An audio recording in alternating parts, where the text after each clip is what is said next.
ఈ రోజు మనం చూస్తే సోషల్ మీడియా చూస్తే ఈ రోజు ఎవరిపైన ఏ ఆర్టికల్ వస్తుందో ఏ ఫోటో వస్తుందో చెప్పలేని పరిస్థితి. నిన్న కూడా చూస్తే ఒక మాజీ ముఖ్యమంత్రిగా పనిచేసిన వ్యక్తి ఏదైతే తన తల్లి పైన లేకుంటే సోదరి పైన ఆర్టికల్స్ పెట్టి డ్యామేజ్ చేస్తే వాళ్ళని సమర్థించే పరిస్థితికి వచ్చాడు. అంటే ఆ దేశ ఎవరైనా సరే మనం ఒక విషయం గుర్తుపెట్టుకోవాలి, ఎందుకు ఇలాంటి కఠినమైన చట్టాలు కావాలి, పోలీసు వ్యవస్థ కూడా కఠినంగా ఎందుకు యాక్ట్ చేయాలంటే ఇవన్నీ చూసినప్పుడు మనం గుర్తుపెట్టుకోవాల్సిన అవసరం ఉంది. ఒక వరద రవీందర్ రెడ్డి, నేను ఆ పేరు ఇక్కడ చెప్పక్కర్లేదు, కానీ నేరస్తుల పేరు కూడా చెప్పి భయపెట్టకపోతే ఇష్టానుసారంగా తయారయ్యే పరిస్థితి వస్తారు. కొన్నిసార్లు మనం కూడా చర్చించాల్సిన బాధ్యత కూడా ఉంది. అతని మీద వైఎస్ఆర్కు పుట్టిన బిడ్డ కాదు, వైఎస్ విజయమ్మ బిడ్డ మాత్రమే. ఇంకా ఉండేటి నేను చెప్పలేని అధ్యక్ష. ఏం చెప్పాలో నాకైతే అర్థం కాదు. అది నా నోటితో నేను చెప్పే విషయాలు కాదు, ఉచ్చరించడానికి కూడా ఈ అసెంబ్లీలో మంచిది కాదు ఎలాంటి ఆర్టికల్ అధ్యక్ష. అలాంటి వాడిని నిన్న మాట్లాడుతూ అతని పేరుతో వేరే వాళ్ళు పెట్టారని చెప్తారా మీరు? ఒక నాయకుడు బాధ్యత ఇది అంటే ఇంకా వెనకేసుకొస్తున్నావు. అదే షర్మిల నిన్ను కూడా చెప్తా ఉంది, ఎవరైతే ఈ రవీంద్ర రెడ్డి ఉన్నాడో ఇతను నా మీద పెట్టడంలో అవినాష్ రెడ్డి చెప్పారు, వాళ్ళ పిఏ వీళ్ళందరూ ఉన్నారు కాబట్టి అవినాష్ రెడ్డి గారిని కూడా అరెస్ట్ చేయమని వాళ్ళ సిస్టర్ డిమాండ్ చేస్తుంది. ఎవరైతే బాధితురాలు ఆవిడ డిమాండ్ చేస్తే ఈ పెద్ద మనిషి ఇప్పుడు కూడా సమర్థించుకునే పరిస్థితికి వచ్చాడు. ఒక్కరిని గురించి కాదు అధ్యక్ష, ఈరోజు ఎన్ని పోస్టర్స్ అధ్యక్ష. హోమ్ మినిస్టర్, రాష్ట్రంలో హోమ్ మినిస్టర్కే రక్షణ లేకపోతే ఎవరికి ఉంటుంది? ఒక దళిత మహిళ క్యారెక్టర్ అసాసినేషన్ అంటే రౌడీలకు కూడా భయం లేకుండా పోయింది.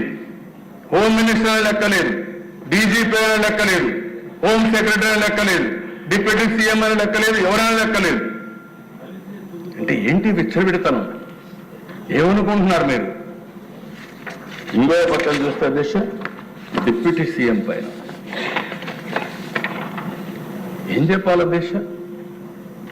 ఇవి చూస్తే మనసు వికలమైపోతుంది, బాధ కలుగుతుంది, నిద్ర రాదు. మనం కూడా మనుషులమే అధ్యక్ష. ఓసారి ఇవన్నీ చూసినప్పుడు దేనికోసం ఇక్కడికి వచ్చాం, ఏ పరిస్థితిలో వచ్చాం, ప్రజలకు సేవ చేయాలని వచ్చి ఈ అవమానాలు పడడం ఏంటని ప్రతి ఒక్కరు కల్పించదు అధ్యక్ష. మీ మీద ఎంత చేశారు, ఇక్కడ ఉండే ప్రతి ఒక్క సభ్యులపైన చేశారు. అంటే ఒకప్పుడు అధ్యక్ష ఒక పద్ధతి ఉండేది, ఇప్పుడు పద్ధతి లేకుండా పోయింది, ఇష్టానుసారంగా చేసే పరిస్థితికి వచ్చారు. ఇండ్లలో ఉండే వాళ్ళ పైన, ఆడబిడ్డల పైన ఇష్టానుసారంగా కామెంట్లు పెట్టేయడం, ఇష్టానుసారంగా పోస్టులు పెట్టేయడం, ఆ పోస్టులు తిరిగి వాళ్ళకి మళ్ళా పంపించడం. అంటే ఎక్కడికి పోతున్నారని అడుగుతున్నా. ఇవి ఒకటి రెండు కాదు అధ్యక్ష, ఒక పేటీఎం బ్యాచ్ పెట్టుకున్నారు, ఒక ఆర్గనైజ్డ్ క్రైమ్ అధ్యక్ష. ఈరోజు మీరు చూస్తే ఒక YSR Congress party AP digital corporation government organization, ఇందులో మొత్తం మనుషులను పెట్టి ఒక హైరార్కీ తయారు చేశారు. టాప్ ట్రాన్స్మిటర్స్ సెకండ్ లెవెల్, అక్కడి నుంచి third level Jagan connectivity connects, Jagan connects, third అక్కడి నుంచి మునుగళ్ళ హరీశ్వరెడ్డి, మిగిలిన వాళ్ళైతే అనఫిషియల్.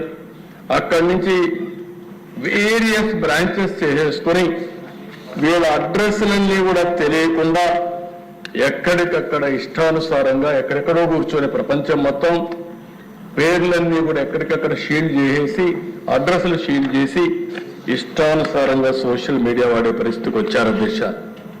అంటే వీళ్ళు అనుకుంటున్నారు, ఒకటే అనుకున్నారు అధ్యక్ష, మేము చాలా తెలివైన వాళ్ళని, మా పోలీసులు వాళ్ళకంటే తెలివి తక్కువైతే వాళ్ళ ఆటలు సాగుతాయి. ఈరోజు చెప్తున్నా, ఇలాంటి చాలా చూశా. భవిష్యత్తులో ఎవరైనా సరే ఆడబిడ్డల జోలుకొస్తే ఒకటే హెచ్చరిస్తున్నా, ఏం చేయాలో చేసి చూపిస్తాం. అందుకే పటిష్టమైన చట్టాలను కూడా తీసుకొచ్చాం. ఆ చట్టాల ద్వారా అవసరమైతే ఇంకా అధ్యయనం చేస్తాం. ప్రపంచం మొత్తం కూడా అధ్యయనం చేసిన తర్వాత ఇంకా పటిష్టమైన చట్టాలు తీసుకొచ్చి నేరస్తుల గుండెల్లో రైళ్లు పరిగెత్తించే విధంగా ఇక్కడ లా అండ్ ఆర్డర్ మెయింటైన్ చేస్తామని చెప్పి కూడా నేను మీకు తెలియజేస్తున్నాను. అధ్యక్ష, ఈరోజు మీరు చూస్తే నేను తీసుకొచ్చిన చట్టాలు కూడా మీరు ఒకసారి చూసినప్పుడు చాలా ఎఫెక్టివ్గా తీసుకొచ్చాం. దేశమంతా కూడా అధ్యయనం చేశాం. ఈరోజు మీరు చూసినప్పుడు ఒకటి నూతనంగా వచ్చినటువంటి ల్యాండ్ గ్రాబింగ్ ప్రొహిబిషన్ యాక్ట్ 2024. ఈ యాక్ట్ లో చాలా ఈ మధ్య కాలంలో మీరు చూశారు అధ్యక్ష, ల్యాండ్ అనేది చాలా సున్నితమైన విషయం. తల్లికి బిడ్డకు ఎలాంటి అనుబంధం ఉంటుందో భూమికి యజమానికి కూడా అలాంటి అనుబంధం. 2 సెంట్ల భూమి కోసం ఎన్నో పోరాటాలు చేసి జీవితాంతం కూడా పోరాడే సందర్భాలు చూశాం. అలాంటి భూమి విషయంలో ఇష్టానుసారంగా చేసే పరిస్థితికి వచ్చారు. ప్రజల ఆస్తులకు రక్షణ లేకుండా ల్యాండ్ మాఫియాకి చేయూతిచ్చే విధంగా ల్యాండ్ టైటిలింగ్ యాక్ట్ పేరుతో వీళ్ళు ఇష్టానుసారంగా ఆటలాడే పరిస్థితికి వచ్చారు. 2023లో జీవో నెంబర్ 512 చట్టాన్ని తీసుకొచ్చారు. ఇది రాజ్యాంగ విరుద్ధమైన చట్టం. ఇది అతిపెద్ద కుట్ర. ప్రతి ఒక్కరి భూమి వీళ్ళ చేతుల్లో పెట్టుకొని వాళ్ళని ఆడించాలని చెప్పి ప్రయత్నం చేశారు. మోసాలకు అక్రమాలకు తెరదీశారు. నేనైతే దేశ ప్రజా చైతన్యం కోసం పోయినప్పుడు ఈ చట్టాన్ని నా జీవితంలో ఎప్పుడు కాల్చలేదు, కానీ పబ్లిక్ మీటింగ్లో దాన్ని కూడా తీసుకొని చించి ప్రజలకు ఎడ్యుకేట్ చేయాల్సిన పరిస్థితి వచ్చింది. ఒక స్థాయిలో అయితే ఈ నల్ల చట్టాన్ని కాల్చి ప్రజా చైతన్యం కోసం ముందుకు పోయే పరిస్థితికి వచ్చిందంటే ఎంత భయంకరమైన చట్టమో మనం గుర్తుపెట్టుకోవాల్సిన అవసరం ఉంది. ఇందులో అధ్యక్ష జ్యుడిషియరీ పవర్స్ అన్ని తీసేశారు. ఎవరైనా సరే వీళ్ళ ఇష్టానుసారంగా మీరు చూస్తే సెక్షన్ 38 సివిల్ జడ్జిల అధికారం అన్ని రెవెన్యూ ఆఫీసర్లకు ఇచ్చేశారు. ఇంకొక పక్క ఏ వ్యక్తినైనా సరే ల్యాండ్ టైటిలింగ్ ఆఫీసర్గా పెట్టుకోవచ్చని సెక్షన్ 5(1) అంటే వాళ్ళ ఇంట్లో సాక్షిలో పనిచేసే గుమస్తాలందరూ కూడా ల్యాండ్ టైటిలింగ్ ఆఫీసర్స్ అయిపోయే పరిస్థితికి వచ్చింది.